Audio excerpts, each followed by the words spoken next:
Hello, I'm Carson Hudson, historian for the Williamsburg Battlefield Association, and today we want to give you a little bit of the hidden history of Civil War Williamsburg.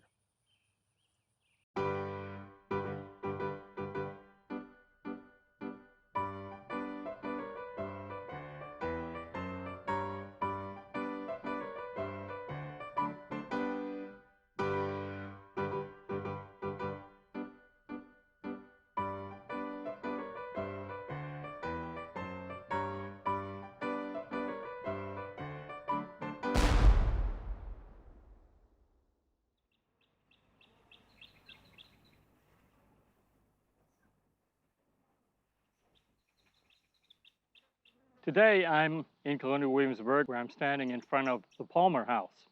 Now, the Palmer House is an original building here in Colonial Williamsburg. It was built about 1755.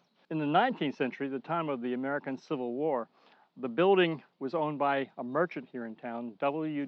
Vest. He was the most prosperous merchant in town. And in the 1850s, he had expanded the house from the half size that you see here to double the size with the door in the middle.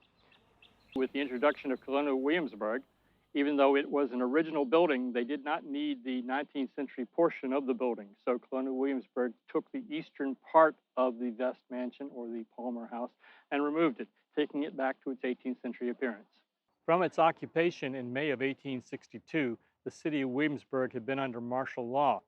That meant that the stores were closed and the churches were closed, and there was no civil law. The federal troops or military police, or the provost marshal, were the law and order of the town.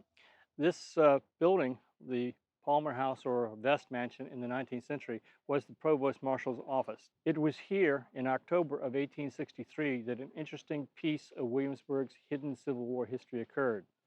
There was a new provost marshal in town, the man in charge of the military police occupation. Lieutenant Disasway, who had been provost marshal for less than a week, was sitting on the top step of the stairs behind me. At that particular time, a corporal's guard brought forward a drunken private of the 5th Pennsylvania Cavalry. His name was Private William Boyle. He was presented to Lieutenant Disasway, who interviewed him from the top of the steps. And Disasway decided to have him taken back to the camp to where he would be confined until he became sober and could face punishment. It was at that time that Private William Boyle drew a revolver, aimed it at Disasway.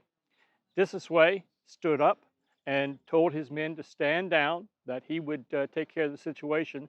He approached Boyle towards the bottom of the steps here when Boyle fired his pistol once, striking Disasway in the mouth and killing him instantly. The corporal's guard immediately jumped on Boyle and took him away to Fort Magruder, which was a Confederate fort that had become a Union fort, which had a brig or small provost marshal's jail. He was placed into irons and sentenced to be court-martialed. Meanwhile, Lieutenant Disasway's body was transported back home, and today he is buried in the Brooklyn Cemetery in New York City.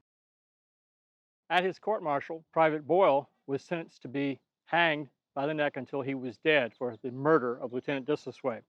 But because of a request from President Lincoln that all executions be reviewed by him, Boyle sat in prison for several months.